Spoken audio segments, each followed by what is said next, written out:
Welcome back to Empower Your Soul with Nicole. I am here today to talk about a recent reading that I had, and it was an animal communication reading. And I thought it was so rad, so I wanted to talk about it. And it's so funny because what you may not know about me is that I have one dog. I have an axolotl, which if you've never heard of that, look it up. It's a Mexican, like lizard looking thing that lives in the water. It's all the rage with the 10, 11-year-old demographic right now. So, yep, my son asked for an axolotl for his birthday last year. So we have an axolotl. His name is Maverick. He's pretty rad. I like him. I talk to him. He's chill. We have a betta fish. We also have 9 chickens. So, my dear friend Raelle, she has had a problem recently with her pets. And she's like, I don't know why I need to tell you this. And she's a medium. And she's like, Spirit's telling me I need to talk to you about this animal communicator. So I was like, oh, that's so cool. My chickens have had problems lately. Yes, my chickens have had problems lately. I'm going to set up an appointment with this animal communicator because she was blown away by her accuracy. And I got really good vibes and energy off of her when I went on her website. I'm like, all right, cool. Let's book it. So I ended up booking it. And it was so much fun. And I have to remind myself how much I love this stuff, because for so long before I became a professional, I would go to all these things. Like I would book all the reading. Like I just loved it. I was obsessed with it. Any insight you could give me, like, I don't care if it's real. I don't care if it's fake. Like I just love, it intrigues me. So it was so fun to bring that fun energy back and be the recipient of a reading that I paid for and not have to worry about my accuracy or how I'm showing up. Like I got to sit back, relax, and get the reading on my pets. And it was such a fun time. So if you are like that person that hasn't had a reading for a while, like this is your sign, go get one because it's amazing. So I ended up asking her to read 2 of the chickens. I did not think it would be fair to her to read all 9. So I picked 2 that I think have had some issues lately. So I picked 2 chickens and I picked my dog too. So I sent her, and so she sent me an email. She's like, hey, send me a picture of your chickens and your dog and what are their names, and we'll get going in advance. And I'm like, okay, that's cool. So I sent her those. And then as we get into the session, she just started talking. She asked if I had any questions and she just went. And I want to give props to this animal communicator. I'm not going to name her because obviously I don't have her consent, but she was fantastic. So she was based in the UK. Very, very good. Very, very accurate reading. I can't believe that she ended up talking for about 20 minutes per chicken. I didn't think chickens had that much to say. So kudos to her. And the poor thing, I don't know if she gets a lot of chicken readings, right? So I'm sure I was a little bit of a challenge for her, but she was a champ. She did end up reading both the chickens for about 20 minutes each. She split it pretty evenly, and then another 20 minutes on my dog. But she was so insightful and so accurate. There were only a small handful of things I said no to, but I could understand. There's me being the professional. I could understand where she was going, or maybe what she saw as evidence or the information coming from my animals. And I could understand that it was actually a yes. It was just this weird misinterpretation of it. So her energy was so cool. And I guess I should talk about what an animal communication session is, right? So animal communication session is kind of like a psychic reading. So you're reading live animals that are alive or pets that are alive. In certain subcultures, for lack of a better word, like the horse, the equine community, huge. Like it's huge. Having like somebody come and be an animal communicator for your horse. Like I'm sure in the dog community it's huge, right? Any of the professional show communities, that's probably, I would assume most of her clients are in like the show community. And it's literally so funny because my chickens have been having problems and folding the laundry with my husband. We live a glamorous life. And I was laughing and I was like, well, I've officially gone off the deep end. Instead of talking to the vet, I'm going to talk to a psychic to learn what's wrong with my chicken. So yeah, I'm that person now. I love it. It was so fun. I don't regret it at all. So here's what she talked about with my chickens. And Don't mind me shuffling papers. I wrote 4 pages of notes. 4 pages of notes that she had. She was on a roll. So the 2 chickens I had her read are called Wednesday. Wednesday is all black. And the other one is called Hot Mess Mama. She's also black. She's got a red, I can't remember what it's called on the top of her head. Obviously an expert chicken mom. And she's all black minus that red thing on her head. I know that word for it, but again, I'm in channel mode, so it's not going to come out. And by the way, Hot Mess Mama is named Hot Mess Mama because we would, when they were chicks, and we got them all at the same time at Tractor Supply, when they were chicks, I would have like the handful of treats with like the mealworms, and there'd be corn and peanuts and everything in there. So I'd hand it to Hot Mess Mama, and Hot Mess Mama would literally like take her beak and flick all the food out of my hand, looking for the worms and discarding everything else. Like, she was a drama queen. Every time I ended up giving her a handful of food, that handful of food went everywhere and like hit me in the face. So I'm like, you know what? You're a hot mess. Your name is Hot Mess Mama, hence her name. But she was so accurate in her reading about my 2 chickens, because Wednesday, and I think it was very validating for me because I guess I am an animal communicator. I don't sit out there and talk to them. I don't have time. So I'm really glad that I hired somebody, a professional that really does this all the time. I'm more so an expert on the dead people. I know I can talk to live animals, but I just don't have the time. And I honestly don't want to open that gate, because once they know they can talk to me, then it's all over. So they'll be talking to me all day long. So maybe it's just me being like, I need to protect my energy. I love you, chickens. I'll know when something's wrong with you, but I'm not going to go and have a conversation with you. But it was validating for me because what I read from the situation is what she was reading from the situation. But that's not why I'm here to talk about how validating it was for me. So for Wednesday, for example, so since she was a chick, she had this bare spot on her butt. And I'm like, the other chickens are totally beating up on her. I was like, she's the bottom of the pecking order, clearly, right? With 9 chickens, she got a lot of chickens beating her up. So she kind of validated that in the session. She talked about how, she doesn't like it when you come up from behind. She doesn't like it when people pick her up. Like, she's afraid of the other chickens. She's very skittish. So she was able to kind of give all that information. She also narked. She narked.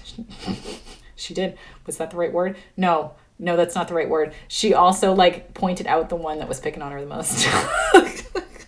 Snitched. Sorry, that's the word. She snitched on the chicken that's causing the most trouble, right? So now I know who. I had a feeling it was actually a different one than I thought it was, though. But we now know who the troublemaker, who the top of the pecking order is. So now I can go deal with that, and hopefully Wednesday will no longer get picked on. But it was just really cool. Wednesday, the poor thing, has a lot of issues we got to work through. Like, she's a very skittish. She gets beat up. The other chickens pull out her feathers. You know how it is for those of you that had chickens. There's always one at the bottom. She's the one at the bottom. I wanted to make sure she was physically okay, and she is. But I need to figure out how to help her a little bit, and that will be part of my journey that's next. And she gave me some advice. I don't know if I'm going to follow through with it. Like Wednesday doesn't like the coop so dark at night. I was like, I am not fucking putting a light in there. No, the whole point is you sleep. And if as soon as they see the sun, they're up. So no, it'll probably still be dark, right? Like, she gave me some things, some suggestions. Very kind of her, but I will probably be my stubborn self and not do some of them. Sorry. I paid for this reading, and now I'm discarding the evidence. Now I know how some clients feel of mine, probably. But then she went into Hot Mess Mama and how oh my gosh, she's a drama queen. In the session, I was like, I should have named her Marilyn Monroe. Like, she's not in a bad way, but she's very showy. She thinks she's beautiful. She's very proud of herself. She wants to be a show chicken. She likes the pack. Like, she doesn't like to stir up trouble. She's very observant. She likes to stay outside the pack. And she's kind of neutral, and she's middle of the pack. I was like, yeah, she's definitely middle of the pack. Like, no one picks on her, but she picks a little bit on Wednesday, but not too much. I think she just does it because the other chickens do, right? So it was really just interesting for her to kind of break down the personalities of the chicken. She checked the health of the chickens. She talked about, are there things that she asked the chickens, are there things that, you know, they want to tell me as the owner. And of course, Hot Mess Mama wants to have eggs. She horny, folks.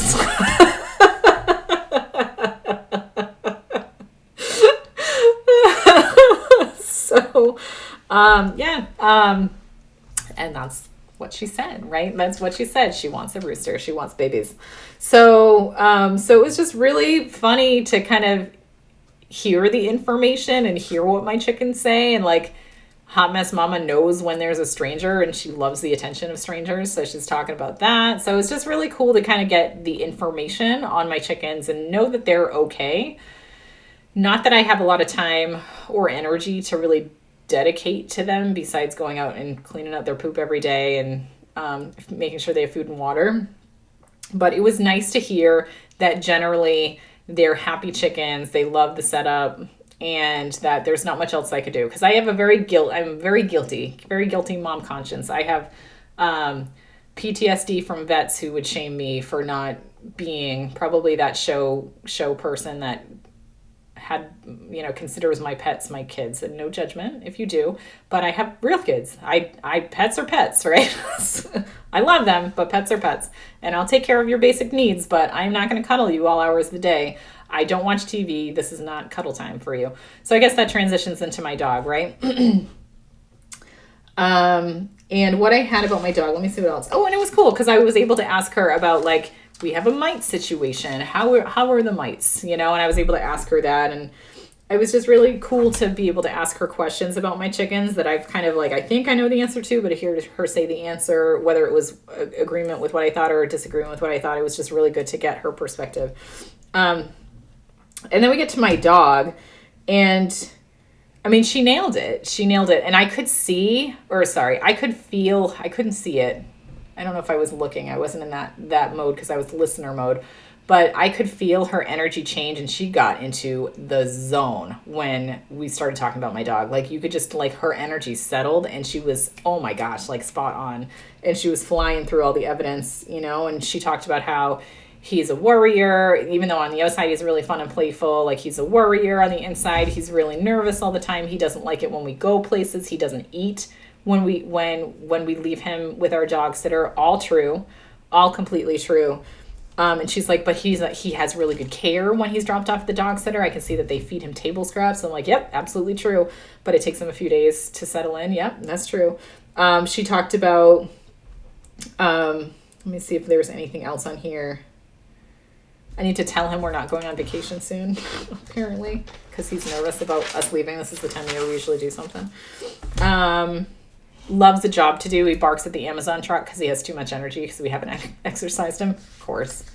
By the way, he's a Bouvier de Flandres. For those of you that know what that is, he's a Belgian cow herding dog. He's the largest hypoallergenic dog you can buy. He's like $110, and my husband feeds him nothing but table scraps. We have this thing called Clear Out Sunday, where we clear out the fridge to get ready for the next week's groceries, and everything goes in the dog. I mean, my dog is going to be morbidly obese.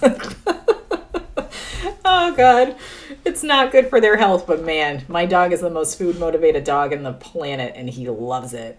We also have a game called Put It in the Dog. So anything that we don't want, we put it in the dog. So we talked about that a little bit, about how he loves it, how he loves, you know, our boat. And it was just really cool to be able to, like, get her validation as well that, you know, he's generally a really happy dog. Like, he's a really happy dog. It's like he can tell time, which I completely agree. You will rarely ever see him in the back of my readings, like, or my podcast. If you're watching that on YouTube, you will never see him in the back, because he knows once the kids go to school, he goes to bed. And then he knows at lunchtime, I usually take him out for, I'm not going to say it out loud, and for those of you that have dogs nearby, you're welcome. I usually take him outside for a WALK around noon, because he'll freaking hear me, even though he's right above me in my bedroom. If I say that word, he'll come running down. So he knows the times of day where we do things, and he knows when the kids come home, and he knows when dad comes home. Like, he knows everything. And she's like, he can tell time. I was like, yeah, he's super freaking smart. He's like such a smart dog. But yeah, I mean, talked about his hot spots that he had. I asked if he had allergies to food. Like, I was able to ask a lot of really cool questions and just get insight. And again, get rid of that PTSD that I have from vets that want me to treat him like a child and yell at me for not doing all the shots all the time. And I'm like, he's fine. He's totally fine. Like, he does not need shots all the time. He will live. If there's an issue, I will bring you in. But he is a dog. They are formerly wolves, right? He's gonna be fine. He's got bacon. He's happy. So yeah, that's how my animal communication session went. I guess final thoughts. I love it.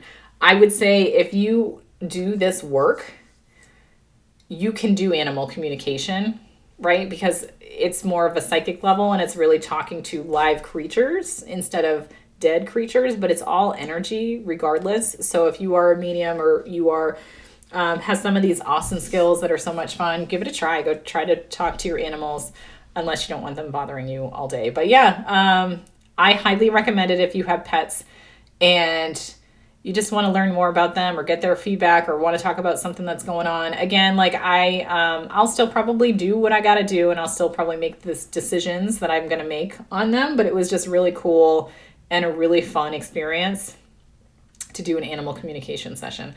Will I get one again? Probably not.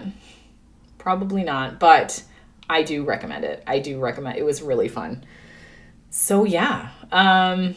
If you have any questions or if you, again, I won't get it again because my chickens are fine. My dog's fine. I don't need to talk to the axolotl. He just eats guppies all day, right? Like, he's happy.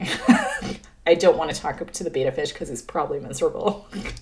Who wouldn't be stuck in that little tank? Honestly. All right. I've had enough fun. It was lovely to chat with you all today. If you've had an animal communication session, let me know. If you are looking to know who this is, just send me a note. I don't want to release the name on here, but I would be happy to message you or let you know who it was with because I highly recommend her. If you just send me a note on the podcast or on one of my social medias too. All right.